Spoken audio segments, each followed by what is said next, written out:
Madhya Pradesh police में तैनात एक सब इंस्पेक्टर दरअसल उसके परिवार में एक लड़की की शादी होती है। उस शादी में शामिल होने के लिए वो छुट्टी लेकर घर आता है। 22 मई 2017 को शादी होती है। पूरा दिन काम करता है, पूरी रात काम करता है। अगली तारीख जब आती है 23 मई 2017 तो अपनी पत्नी से कहता है कि मैं बहुत बुरी तरह से थक चुका हूं, आराम करना चाहता हूं, मैं जाकर अपने कमरे में आराम कर रहा हूं। रात के लगभग 10:30 बजे के आसपास का वक्त हो रहा था। इसी बीच में उसका बड़ा बेटा अपनी पत्नी के साथ घर में आता है और घर में आने के बाद सीधा ही वो कमरे में जाता है।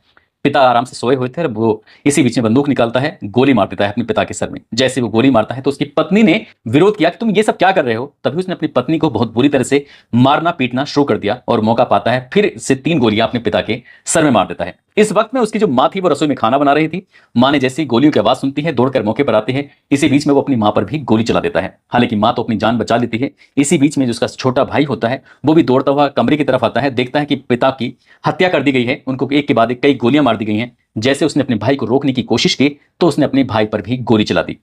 भाई ने भी हालांकि किसी तरकीब से अपनी जान बचाई, लेकिन वो गोली छूते हुए भाई को लग जाती है। आखिरकार भाई और मां अपनी जान बचाने के लिए इधर उधर छुप जाते हैं। वो लड़का घर के बाहर जाकर जम जाता है, खड़ा हो जाता है। वो इंतजार कर रहा था कि कब उसका भाई, कब उसकी मां आएगी, वो उनको भी ऐसे ही मारेगा जैसे क्या पिता को मारा है। हालांकि पुलिस के आने से पहले वो वहां से भाग जाता है, लेकिन कुछ वक्त बीत जाता है। आखिरकार पुलिस उसे पकड़ लेती है। बात अदालत तक पहुंचती है, अदालत उसको सजा सुनाती है और इस घटनाक्रम को 7 साल का समय बीत जाता है। 7 साल बाद एक बार फिर से इतिहास अपने आप को दोहराता है और जब दोहराता है तो एक और कत्ल होता है। उस कत्ल को कैसे कत्ल हुआ, क्यों हुआ, किसने किया, आज की इस कहानी के माध्यम से ये भी जानने की कोशिश करेंगे। साथ ही ये भी जानने की कोशिश करेंगे मध्य प्रदेश पुलिस में उस सब इंस्पेक्टर की हत्या क्यों होती है, उसके पीछे की कहानी क्या है।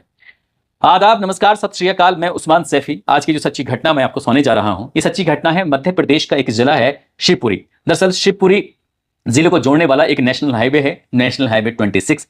ग्वालियर से और शिवपुरी की तरफ जो नेशनल हाईवे जाता है तो एक गाड़ी है अर्टिगा कार MP07ZJ1233। दरअसल इस कार के अंदर 3 लोग बैठे हुए हैं। एक ड्राइवर जो गाड़ी चला रहा है, एक लड़की जिसकी उम्र 16 या 17 साल के आसपास रही होगी, एक व्यक्ति है जो पीछे बैठा हुआ है। ये बात कर रहा हूं 23 जुलाई 2025 की रात लगभग 10:30 बजे के आसपास। जैसे ही इस नेशनल हाईवे 26 पर नया गांव तिराया आता है तभी वो लड़की कहती है कि मुझे बहुत तेज टॉयलेट आ रहा है, गाड़ी रोक लीजिए। गाड़ी रोकने के लिए ड्राइवर से वो फोर्सली कहती है। ड्राइवर कहता है कि मैडम आप परेशान कर रहे हैं, अभी हमने सतनबाड़ा के पास जो सीएनजी है वहां पर सीएनजी भरवाई थी, तो आप आराम से वहां भी टॉयलेट कर सकती थी। उसने कहा कि मुझे तो अभी आया है। उसने कहा कि अभी 10 मिनट से ज्यादा का भी समय नहीं हुआ है, आप रुक जाइए, थोड़ा आगे रोक लेंगे। लेकिन लड़की जिद पकड़ लेती है, कहती है कि मुझे यही करना है। आखिरकार गाड़ी रोकी जाती है। जैसे ही गाड़ी रुकती है लड़की थोड़ा अंधेरे में जाकर अपने टॉयलेट करना शुरू कर देती है। इसी बीच में एक बाइक पर 2 बदमाश आते हैं और बदमाश आने के बाद कार के पास आते हैं। जैसे ही कार के शीशे पर नॉक करते हैं, पीछे जो व्यक्ति बैठा हुआ है उसने जैसे ही शीशा नीचे किया, एक के बाद एक 4 गोलियां चलती हैं। पहली गोली जो कि गर्दन पे आके लगती है, दूसरी गोली जो कि सीने पर आके लगती है, तीसरी गोली भी आकर सीने पे लगती है, चौथी गोली होती है जो सीधे हाथ पर आके लगती है। इस बीच में बाइक सवार मौका पाते हैं, यहां से भाग जाते हैं और इसी बीच में एक और कार आती है और कार आने के बाद वो रुकती है। जो लड़की अभी टॉयलेट करने के लिए इस कार से उतरी थी वो जाकर उस कार में जाकर बैठ जाती है। कार चली जाती है। यहां पर जो ड्राइवर होता है भगत सिंह, वो अकेला रह जाता है। हालांकि चीखता है, चिल्लाता है, उसने अपनी तरफ से जो प्रयास कर सकता था वो प्रयास किए, लेकिन वो उस प्रयास उसके असफल हो जाते हैं, कोई कारगर साबित नहीं होते। इसी बीच में वो पुलिस को फोन करता है। नजदीकी पुलिस स्टेशन लगता है सुभाषपुरा, और सुभाषपुरा की पुलिस जब मौके पर पहुंचती है तो यहां आने के बाद जो व्यक्ति पीछे पड़ा हुआ है वो जिंदगी और मौत की जंग लड़ रहा था, सांसें चल रही थी। उस व्यक्ति को उस गाड़ी से लेकर पुलिस वाले सीधे जय आरोग्य हॉस्पिटल में लेके जाते हैं, जहां पर डॉक्टर उसे मृत घोषित कर देते हैं। आखिरकार उस ड्राइवर जिसका नाम भगत सिंह होता है उससे पूछा जाता है। वो कहता है कि साहब मेरी गाड़ी अगले 15 दिन तक के लिए किराए पर ली गई थी, वो पिछले लगातार 15 दिन तक किराए पर गाड़ी को चला रहा था। इसी बीच में जो उसका आदेश हुआ था वो अपने कर रहा था। अचानक से बाइक पर आते हैं 2 लोग, गोली मारते हैं, चले जाते हैं। लड़की बैठी हुई थी, वो टॉयलेट की जिद करने लगती। जो अब तक हुआ था उस भगत सिंह ड्राइवर ने पूरी कहानी पुलिस को बयां की और पुलिस ने ये जानने की कोशिश की कि आखिरकार मरने वाला कौन है। और जो मर चुका है उस व्यक्ति का नाम होता है अजय तोमर उर्फ लीलाधर। दरअसल अजय तोमर उर्फ लीलाधर, जिसके पिता का नाम स्वर्गीय हनुमान सिंह तोमर होता है। तभी पुलिस को 7 साल पुरानी एक घटनाक्रम याद आता है। दरअसल हनुमान सिंह तोमर जो होता है, जो कि भारतीय सेना में था और भारतीय सेना में रहने के दौरान ही कारगिल का जब पाकिस्तान से युद्ध हो रहा था तो उस युद्ध में टाइगर हिल्स पर चढ़ने वालों में वो भी एक जाबाज सिपाही होता है। उसके बाद जब अपने सेना से रिटायर हो जाता है तो मध्य प्रदेश पुलिस में उनको नौकरी मिल जाती है। जैसे नौकरी मिल जाती है उसके बाद वो अपने परिवार में बड़ी शानदार जिंदगी जी रहे थे और वो उनके जो परिवार था वो ग्वालियर के डीडी नगर कॉलोनी में रहता था। परिवार में 2 बेटे हैं। एक बेटे का नाम होता है अजय और दूसरे बेटे का नाम होता है भानु। दरअसल और साथ में इनकी जो पत्नी है इसका नाम शकुंतला देवी होता है। जो बड़ा बेटा बेटा है वो शुरू से थोड़ा सा उद्दंडी है, पिता के जो रास्ते पर वो चलता नहीं है, पिता की बातें वो मानता नहीं है। पिता जहां जहां से रोकने की बात करते हैं वहां पर वो जानबूझकर जाता है। इसलिए पिता जैसे जैसे वक्त आगे बढ़ रहा था वैसे वैसे पिता ने उसे अपनी संपत्ति से, अपने आप से एक तरह से पूरी तरह से बेदखल कर दिया। और बेदखल करने के बाद हालांकि वो शादीशुदा होता है, उसकी पत्नी प्राइवेट स्कूल में एक टीचर भी होती है, एक बेटी भी पैदा हो जाती है। वो किराए पे मकान में रहता है, इसका किराए का मकान है आदित्यपुरम में। वो बार बार घर आता है और आने के बाद कहता है कि मुझे सिर्फ एक कमरे की ही जमीन दिलवा दो ताकि किराए से मेरा पीछा छूट जाए। लेकिन पिता कहता है कि तुम मेरी बात नहीं मानते। पिता क्योंकि उसका सब इंस्पेक्टर है पिता, और वो बार बार मना कर देता है कि मैं तुम्हें अपनी जमीन में से, अपने हिस्से में से तुम्हें कुछ भी नहीं दूंगा। इसी बात को देखते हुए पिता और पुत्र में काफी समय से मनमुटाव चल रहा था। वो बार बार जमीन में हिस्सा मांगता था और पिता साफ इनकार कर दिया करता था, क्योंकि कहता था कि जो मैं तुमसे कहूंगा तुम उसका उल्टा करोगे, मैं तुम्हें जमीन दे दूंगा तो तुम जमीन को बर्बाद कर दोगे, इसलिए मैं तुम्हें कुछ भी नहीं दूंगा। इस तरह की बात थी। और एक तारीख आती है 22 मई 2017, 22 मई 2017 में जो इस सब इंस्पेक्टर का भाई होता है, भाई की एक नातिन होती है, उसकी शादी थी, इसलिए छुट्टी लेकर वो घर पर आए थे। भांजी की जो भाई की नातिन होती है उसकी शादी में वो जाते हैं, पूरा काम करते हैं। और ये भी बताया जाता है कि उस शादी में ये सब इंस्पेक्टर करीब 6 से 7 लाख रुपए के आसपास खर्च करता है। और इस बात का पूरे परिवार को पता था। एक लड़की और थी घर परिवार में जो कि इसकी आर्थिक स्थिति अच्छी नहीं थी, उसकी शादी समारोह में भी लगभग 50,000 रुपए के आसपास खर्च की जाते हैं। लेकिन बेटे को वो फूटी कोड़ी नहीं देता था, बेटे को वो जमीन में हिस्सा मांगता था तो कुछ भी नहीं देता था, क्योंकि उसका बेटे से मन नहीं लगता था। और बेटा जो करता था वो पिता की बातों के बिल्कुल अपोजिट करता था, जो भी पिता कहता था उसकी बात मानता ही नहीं था। अब ये तारीख थी 23 मई 2017 की रात, लगभग 10:30 बजे के आसपास सब इंस्पेक्टर अपनी पत्नी से कहकर सोया था कि मैं बहुत थक चुका हूं, मैंने शादी में बहुत सारा काम किया है, इसलिए मुझे परेशान मत करना। वो अपने कमरे में आराम से सोया हुआ था, लेटा हुआ था। इसी बीच में उसका बेटा आता है अपनी पत्नी के साथ, जो उसकी टीचर पत्नी होती है, और आने के बाद ताबड़तोड़ 4 गोलियां मारता है। 4 गोली लगने के बाद उसकी सब इंस्पेक्टर की मौके पर ही मौत हो जाती है। माँ और जो उसका छोटा भाई होता है वो नजदीकी पुलिस स्टेशन यानी कि महाराजपुर पहुंचते हैं, और जाने के बाद वहां पर अजय तोमर के खिलाफ एक एफआईआर दर्ज कराते हैं और कहते हैं कि हमारे ही बेटे ने, यानी कि शकुंतला कहती है कि मेरे ही बेटे ने अपने पिता की हत्या की है। पुलिस मामले में एफआईआर दर्ज करती है, चार्जशीट लगाती है, मामला अदालत पहुंचता है और अदालत जाने के बाद साल 2019 में अजय तोमर को आजीवन कारावास की सजा सुनाई जाती है और कहा जाता है कि तब तक ये जेल में रहे जब तक कि इसकी प्राण न निकल जाए। वो अपनी सजा काट रहा था और सजा काट रहा था केंद्रीय कारागार ग्वालियर में। ये अप्रैल 2025 की बात है। पहली बार इसको मौका मिलता है, अवसर मिलता है पेरोल पर बाहर आने का। पेरोल पर बाहर आता है, आकर वापस चला जाता है। अब जो इसकी एक पत्नी भी थी, जो पत्नी ने, क्योंकि इसकी बात जो पत्नी जो कहती थी वो मानता नहीं था, इसलिए पत्नी ने कहा कि मुझे इसके साथ रहना ही नहीं है। वो तलाक लेती है, चली जाती है। उसकी अपनी एक बेटी भी होती है, टीचिंग करके अपने परिवार का, खुद का, वो बेटी का भरण पोषण करने लगती है। पति वो जेल में रहता है, लगभग 7 साल से वो जेल में था। अप्रैल में उसे एक बार पेरोल मिल जाती है, फिर से वो पेरोल के लिए अप्लाई करता है। तो 14 जुलाई 2025 से 29 जुलाई 2025 तक उसको एक बार फिर से पेरोल मिल जाती है। जब पेरोल मिल जाती है तब उसने एक गाड़ी किराए पर ली थी। उसने कहा कि जब तक बाहर रहूंगा, घूमना फिरना होगा, तो मुझे कार चाहिए, और कार लेके आता है भगत सिंह। भगत सिंह जहां जहां उसको आदेश मिलता था वहां वहां जाता था। और ये तारीख थी 23 जुलाई 2025 की तारीख थी। उसको कहा जाता है कि आपको शिवपुरी की तरफ जाना है। शिवपुरी जाते हैं, वहां जाने के बाद रास्ते में एक लड़की मिलती है, उस लड़की को बिठाया जाता है और इसी बीच में एक व्यक्ति आता है, एक मोटरसाइकिल आती है। मोटरसाइकिल आने के बाद जिसमें 2 शूटर होते हैं, उनमें से एक के बाद एक गोली चलाई जाती है। और गोली चलाने के बाद फिर अब इस मामले में किसने हत्या की है, क्यों की है, यही एक सवाल था। जब ड्राइवर से पूछा जाता है तो ड्राइवर ने जैसी कहानी थी उसने वैसी बता दी। आखिरकार ड्राइवर की तहरीर के आधार पर मुकदमा दर्ज कर लिया जाता है परिवार में, क्योंकि उसका जो भाई था, भाई अपने मृतक आश्रित में पिता की जगह नौकरी लग जाती है। माँ, उसका कोई वास्ता नहीं था, हालांकि फिर भी उसके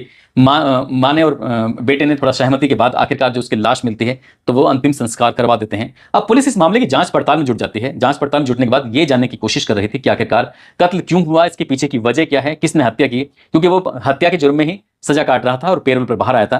तो पुलिस के लिए बड़ा सवाल था। पुलिस ने अब जांच पड़ताल की, इसके लिए टीम गठित कर दी जाती है। अब जो पुलिस की जो टीम होती है वो उस इलाके के रास्ते में पड़ने वाले जितने भी सीसीटीवी कैमरे होते हैं, क्योंकि जैसे भगत सिंह ने बताया था उस ड्राइवर ने, उन इलाकों के सीसीटीवी कैमरे जो खंगाले जाते हैं, तो 500 सीसीटीवी कैमरे खंगालने के बाद, साथ ही जब ये बताया जाता कि वो लड़की एक कार में बैठ जाती है, तो कार का हुलिया बताया जाता कि कार क्या थी। कार थी XUV 500। उस गाड़ी का नंबर पता चलता है कैमरे में देखने के बाद, MP13 CB3053। दरअसल ये गाड़ी किसी और की नहीं, बल्कि जो व्यक्ति है जो मरा है उसकी ही सगे छोटे भाई भानु तोमर के नाम से ये गाड़ी होती है। अब पुलिस ने जब उसे गिरफ्तार करने की कोशिश की तो पता चलता है पुलिस को वो चकमा देके वो भाग जाता है, जबकि मध्य प्रदेश पुलिस में वो सब इंस्पेक्टर होता है। उसकी खुद की पोस्टिंग इंदौर में होती है। पुलिस ने उसे गिरफ्तार करने की तमाम कोशिशें की, लेकिन उसकी गिरफ्तारी होती नहीं और पता चलता है कि वो भाग गया है विदेश, यानी कि बैंकॉक चला गया है।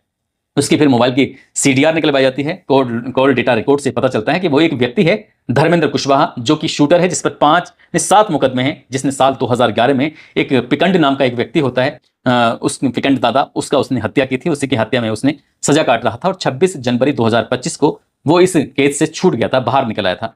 आखिरकार पुलिस ने उस व्यक्ति की तलाश करना शुरू किया है और तलाश करने के बाद पता चलता है कि पुलिस की वो हत्या चढ़ जाता है। तब पुलिस उससे सख्ती से पूछताछ करती है तो वे कहानी सुनाता है। दरअसल 26 जनवरी 2025 को जैसे ही वो जेल से बाहर निकलता है, जेल से बाहर निकलने के बाद पिछले काफी समय से वो जेल में था, तो इसी बीच में वो इंस्टाग्राम पर वो अपलोड करता है कुछ पिक्चर, कुछ फोटोग्राफ, और ये मैसेज देने की कोशिश करता है कि देखो मैं छूट कर बाहर आ चुका हूं।